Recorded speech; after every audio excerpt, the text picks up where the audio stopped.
Tracy Lynn Curry, born June 10, 1968, better known as the D.O.C, is an American rapper, songwriter, and record producer. In addition to a solo career, he was a member of the southern hip-hop group Fila Fresh Crew and later collaborated with gangsta rap group N.W.A, where he co-wrote many of their releases, as well as Eazy-E's solo debut album Eazy-Duz-It. He has also worked with Dr. Dre, co-writing his solo debut album, while Dre produced Curry's solo debut album, released by Ruthless Records. He was one of the founders of Death Row Records along with Dr. Dre and Suge Knight. After Fila Fresh Crew split up in 1988, the D.O.C went on to pursue a successful solo career. In 1989, he released his debut album, No One Can Do It Better, which reached #1 on the U.S. top R&B/hip-hop albums chart for 2 weeks and spawned 2 #1 hits on the Hot Rap Songs chart, It's Funky Enough and The D.O.C and the Doctor. The album went platinum 5 years after its release. In late 1989, months after the release of No One Can Do It Better, the D.O.C suffered a serious car crash that permanently changed his voice. Since his accident, he has released 2 more albums, Helter Skelter in 1996 and Deuce in 2003. In 2015, he said his voice was fully recovered.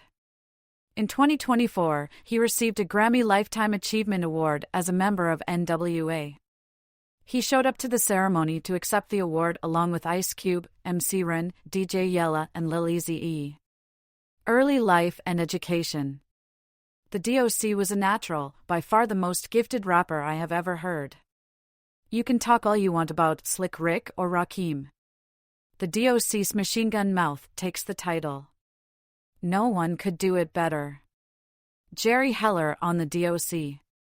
Tracy Lynn Curry was born on June 10, 1968, in Dallas, Texas.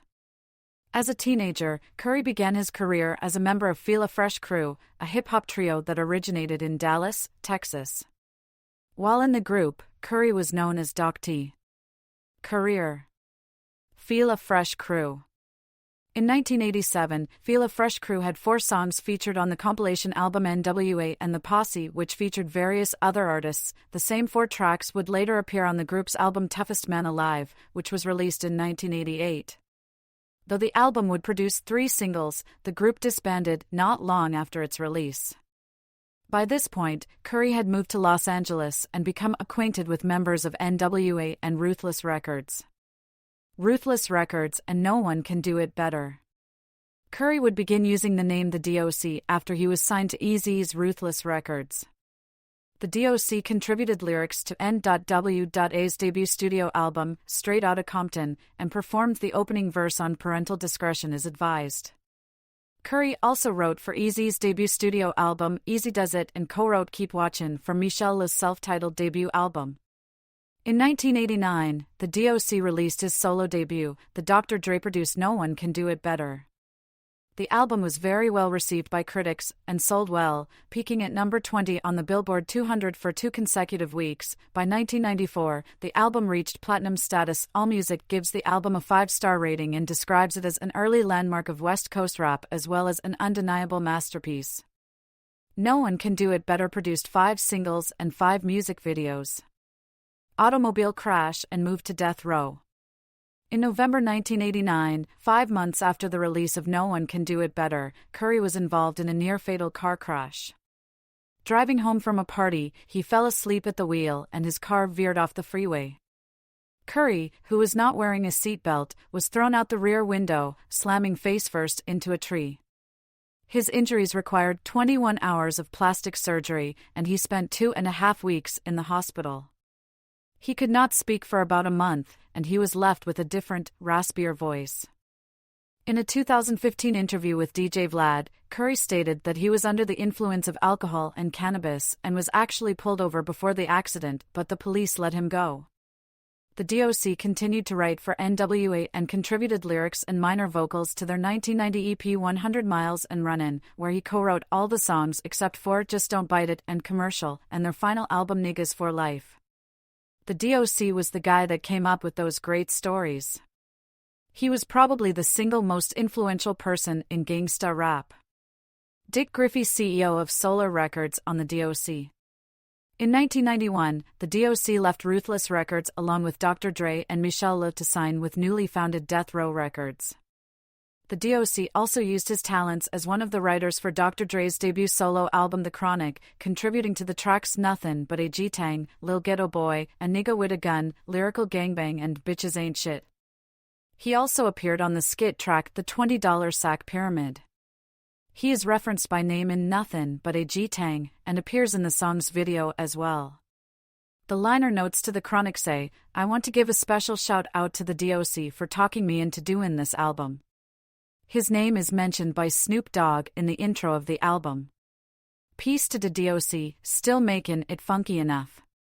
In addition to The Chronic, the D.O.C. worked on Snoop Dogg's debut album Doggy Style, and added some vocals on the song Serial Killa. The D.O.C. continued to be a ghostwriter for various songs on Dr. Dre and Snoop Dogg albums. Real Motherfuckin' G's, from Eazy-E's 1993 extended play It's On, Dr. Dre, 187 Killa, includes lyrics sampled from It's Funky Enough in the song's hook. Feud with Dr. Dre and Helter Skelter. In 1996, the D.O.C. attempted a comeback following the car crash, which severely damaged his vocal cords. The album, titled Helter Skelter, produced 2 singles with music videos. Helter Skelter was widely ignored and even somewhat discredited by the D.O.C. himself. The name of the album is a reference to Charles Manson's idea of the Beatles' Helter Skelter prophesying the end of the world. The title and concept behind this album were originally developed by Dr. Dre as a collaborative effort between him and Ice Cube, titled Helter Skelter. At that time, however, the D.O.C. had become disillusioned with Death Row Records and Dre, having received no payment for his work ghostwriting at Death Row. So in late 1994, D.O.C. decided to leave Death Row and headed to Atlanta. Taking lyrics he had already written for Helter Skelter, he recorded Helter Skelter, keeping the name to spite Dre. His lyrics were inspired by the writings of Milton William Cooper, which is especially noticeable in songs Secret Plan and Welcome to the New World. Silverback Records and D.O.C. In 1997, the D.O.C. founded his own Dallas-based record label, Silverback Records. The D.O.C. introduced Dallas rapper 6ix2 to Dre, who featured him on his 1999 comeback album 2001. Curry also provided lyrics for the album. On July 20, 2000, the D.O.C. appeared on stage with Dr. Dre and Snoop Dogg at the Centrum in Worcester, Massachusetts during the Up in Smoke tour. In 2003, the D.O.C. released his 3rd album entitled D.O.C. on Silverback Records. The album was originally meant to be a 6-2 album, completely produced by Dr. Dre and released through Aftermath Entertainment. However, D.O.C. and Dre argued over whether D.O.C. should be rapping on the album. The D.O.C.'s presence on this album is minimal, however, making an appearance to introduce tracks or perform in skits such as My Prayer and Soliloquy.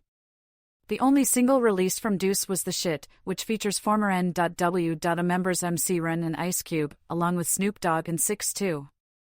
D.O.C. focuses primarily on showcasing other artists on D.O.C.'s Silverback Records label, including U.P, T.I.G.H.T, El Dorado, and in particular, 6ix2. Later career.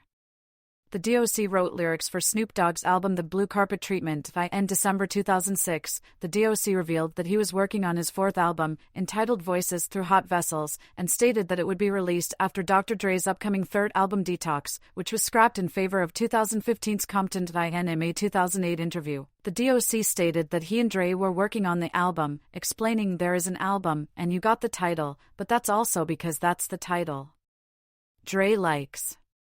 Dre and I decided to do another D.O.C. album after this Detox record. We decided to do one more together and end our story the right way.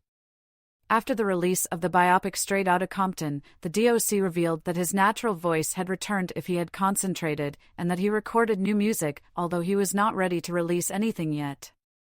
Although he is not mentioned in the songwriting credits, the D.O.C. claimed that he helped write Dr. Dre's 3rd album Compton. In 2022, he collaborated with Co-Defendants, a new group formed by Sesky and Sam King from Get Dead, on a track called The Fast Ones. This marked the first new recording featuring D.O.C. in 19 years. Media appearances. He made a guest appearance in Shine's music video for the song That's Gangsta, which samples the same beat D.O.C. uses for his first hit It's Funky Enough, Foster Sylvers' Misdemeanor. The song Lend Me an Ear was featured on Lakai Skateshoe's video Fully Flared. He made an appearance in the documentary We From Dallas, 2014, a film dedicated to telling the history of hip-hop from the Dallas perspective. The D.O.C. is portrayed by actor Marlon Yates Jr. in the 2015 N.W.A. biopic Straight Outta Compton. He made an appearance in the series The Defiant Ones, 2017, a 4-episode series that analyzes the relationship between Jimmy Iovine and Dr. Dre, alongside a number of those involved in their partnership. He made an appearance in episode 5 of the series Winning Time: The Rise of the Lakers Dynasty, 2022.